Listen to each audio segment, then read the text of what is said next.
Hi, I'm Eric Zaunscherb. I am the exec chair of GR Silver Mining Limited and also the interim president and interim CEO of the company. The ticker is GRSL on the Venture Exchange and GRSLF on the OTC. Eric, good to see you, sir. Good to see you indeed. I wish it was under better circumstances. We've obviously heard the news about Marcio. Terrible news indeed. Sorely missed, I'm sure. Indeed. Marcio was the founder of the company, goes back a number of years, the president and CEO of the company.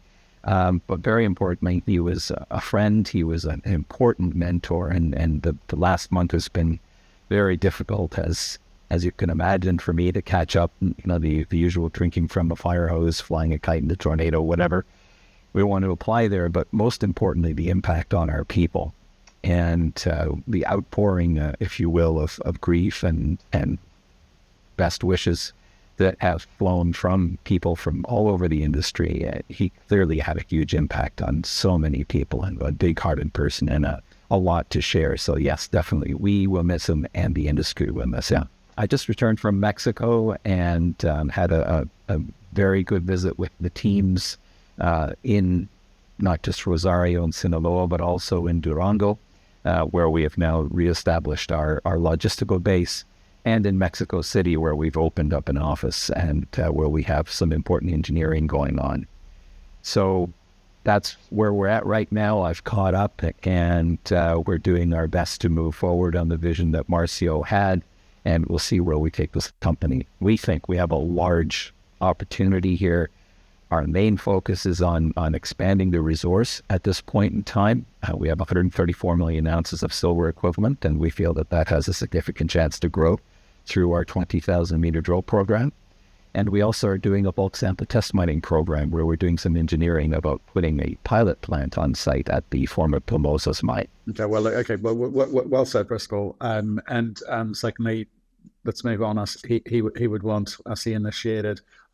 You put out some drill results recently. Maybe kind of talk us through the headline numbers, and if you don't mind, I wouldn't mind getting into a bit of detail on that. Yeah, not at all. No problem. Yes, we did put out some results, and first two holes of the drill program, as I mentioned, we're looking at roughly 20,000 meters to be drilled.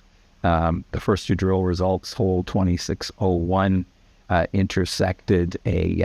an intersection of 6.5 meters of half a kilo of silver. And again, that's a reminder that at San Marcial, we're talking about silver in the main breccia and not silver equivalent. So that's half a kilo of silver. Roughly 85 to 90% of these intersections are silver by value. And that includes 1.2 meters of 1.6 kilos. Importantly, further down the hole, we also intersect 61 meters of 15 grams silver.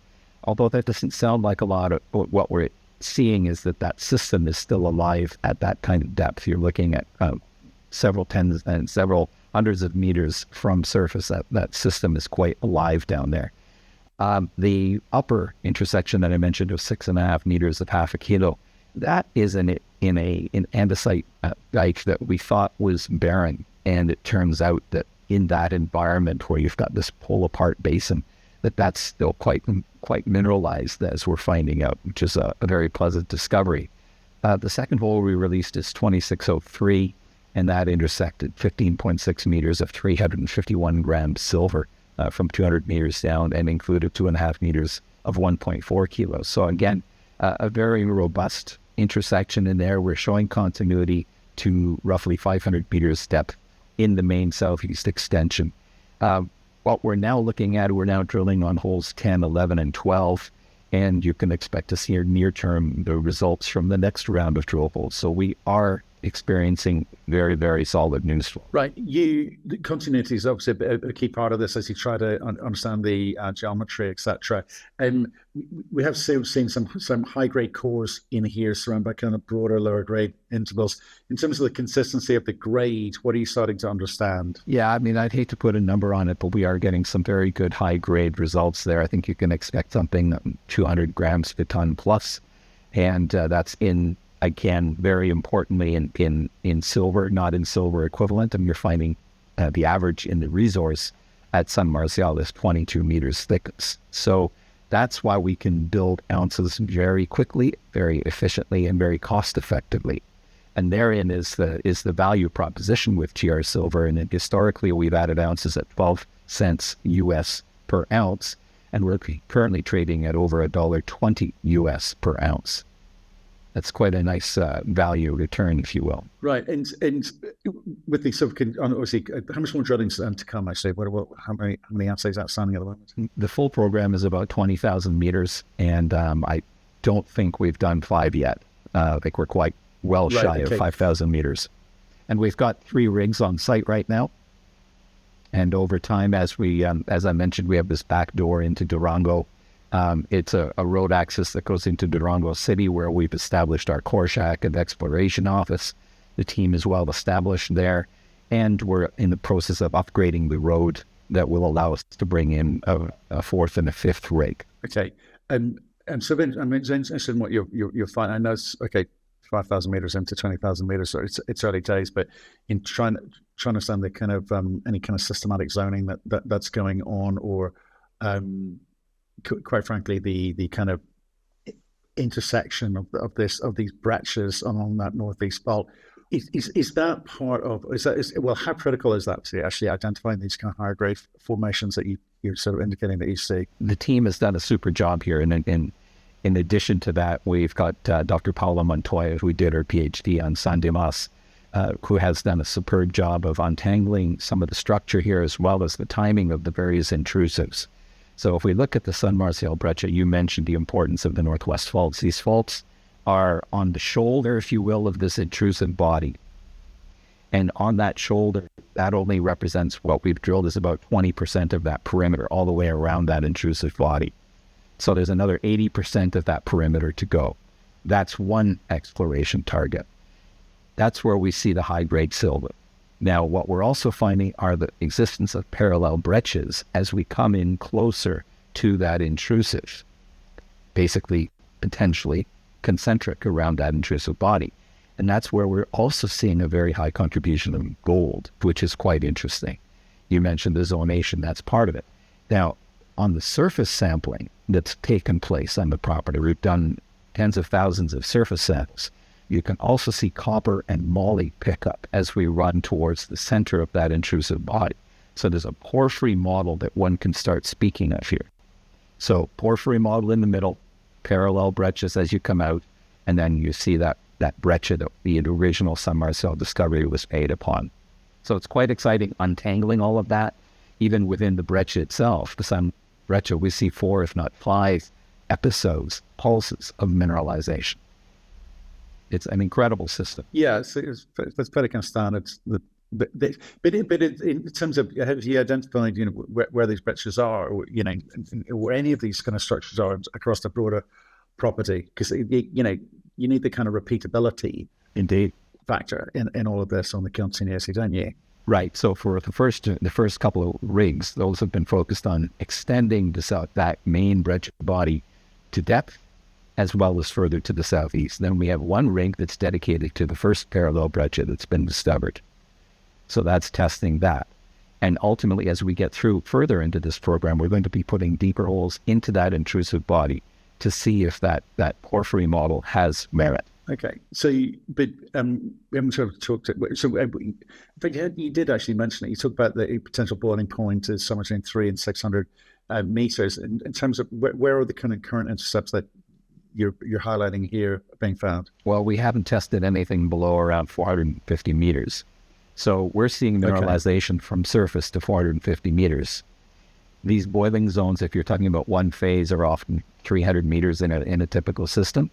But when you start having multiple systems, then they can stack and you can get a much larger vertical representation. So do you expect the grading to, or what you're saying is about to continue at depth as a result? Will it improve or degrade or stabilizing? One can't project what that grade might be.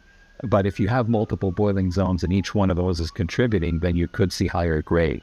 Now, that most recent hole that we talked about, the one that came in where we had 61 meters of 15 grams, That's not the high grade we're looking for, but it certainly indicates that the system is still alive. And so as we put more holes along that depth and above it and below it, we would be surprised if we didn't see some more higher grade again. We would also be surprised if we didn't see some mineralization. Like if you look at the results that we published, yes, it's 15 grams of silver, but there are also some intersections of just under a gram of gold. So that gold seems to be also picking up at depth. Interesting. And obviously you'd expect the kind of metallurgical components going to change. Indeed. Material as you go deeper. When do you sort of start looking at that? At the metallurgy, there's some metallurgical testing that's already gone to test for leaching and the potential for producing a doré. At the same time, there's some metallurgical testing going forward. So as we've mentioned, we are doing this drill program that will be followed by a resource update, and that will be followed by a PEA looking at a program of both the Plomosas mine as a starter, if you will, and as San Marcial as a continued project, as a complementary project. Do you feel like your kind of geological model has evolved and shaped? Obviously, as new data comes in, I'm sure you should, but have you changed your view on how you vector in on these targets with your kind of drill modeling as well? Absolutely. We're doing the full geochemical suite, full geochemical suite. So when we're assaying, we're not just assaying for silver and gold. We're looking for all the pathfinders. We're certainly finding pathfinders, and those are contributing to the database and contributing to our knowledge of the model. Again, we've got a great geological team of their own, headed by our VP Exploration, Luis Cotto, and we've got this great input from Paolo Montoya from the Codes unit at the University of Tasmania. It's a very sophisticated approach, and it's something that at PDAC in the Core Shack was picked up by a lot of the companies that we're visiting, a lot of senior silver producers that were looking at it, and were quite astounded at the level of the work that was being done. I mean, what we're dealing with here is a kind of this existing infrastructure is a past producer. You've got 134 million ounces, yes. Right. Okay. So that's in gold terms, that's equivalent like to what, 2.1 million ounces of gold. I think you talked in the marketing material about, I guess, the optionality of a kind of low cost start, right? Where with this drilling that you did, what are you trying to prove commercially to yourselves? And does that genuinely leave the door open for a kind of nearer revenue type story? Well, first is the bulk sample test mining program. And so for that purpose, we have the Plomosas mine and all the key permits are in place. We have 7.4 kilometers of underground development. There's no mill on site. That was removed in 2001 when Grupo Mexico completed their program. So we're working on the engineering for purchasing a pilot plant that would be something in the order of 60 to 100 tons per day. It's not a lot. It's not going to generate a lot of ounces. It's not going to generate a lot of cash, but it does generate some cash. And so the idea is social license. There's another important feature here, and that is, while Plomosas is a mining concession, San Marcial, however, is an exploration concession.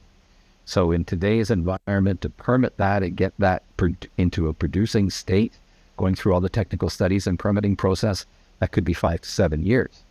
However, if we proceed with the bulk sample test mining program at Plomosas and demonstrate to the regulators that we're doing a good job there, we're employing people there, then there's an opportunity to make that process for permitting and technical studies for San Marcial shorter. And that obviously has a big impact on the NPV of the project. That's our purpose. Okay. Yeah. Okay. And just on that, obviously, Marcelo is a kind of big legacy behind and a team who bought into that vision. And what and it leaves a big hole in the team. But you've been down there. You spent a fair bit of time down there, obviously recently. You've been talking to people. What do they think is important for the company to do now? I think for them, the continuity is important. So they are there. They're extremely talented. They've got the experience with the property, and they're enthused. They're so excited about the project. They want to continue to work on it. So I think they feared with Marcial's passing that there'd be a big pause as we, dropped back and punted. That's not going to happen. We continue to drill. We continue to move forward with our program. In that sense, nothing's changed. Obviously, we're going to miss Marcial. We will, however, add the talent that we need to make sure that this project goes forward. Okay. Just if you don't mind, kind of summarize for me, what have I got? What am I looking to now? Because I understand the potential of this thing in terms of the execution, drilling, get it. Social license, I get that. What else is what else are you kind of like honed in on, which is going to make a big difference to valuation ultimately? Sorry to be so coarse. Absolutely. Well, obviously we're drilling. So you'll see drill results. That's catalytic. You'll see a resource update. And we talked about completing the drill program in the second half of this year. You're looking at an MRE, a mineral resource estimate update following that. And so another news release that you'll see will be commissioning a PEA and putting that into the books to get that moving forward.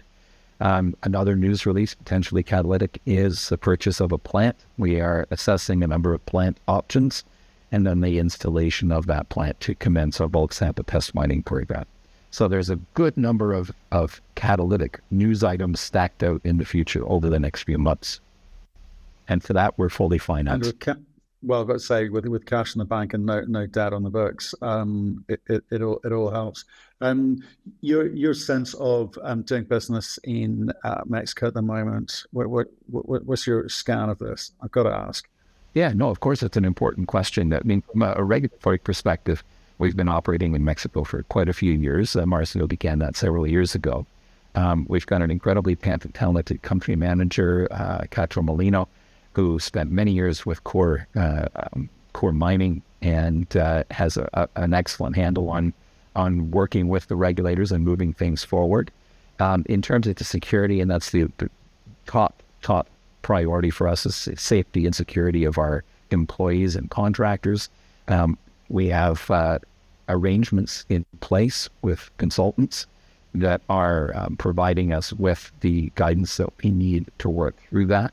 Obviously, I'm not going to go into the details of that, but suffice to say that the pivot that Marcial began in November of last year, the pivot to working out of Durango, has been extremely important in reducing our risk profile. And so one comes through Durango, and it's only the last few kilometers that are in the state of Sinaloa. Okay. Well, appreciate you making time to speak to us. You've stepped into some big shoes, and I'm sure the team appreciates that, and we will hopefully hear from you soon. I greatly appreciate your time, as always.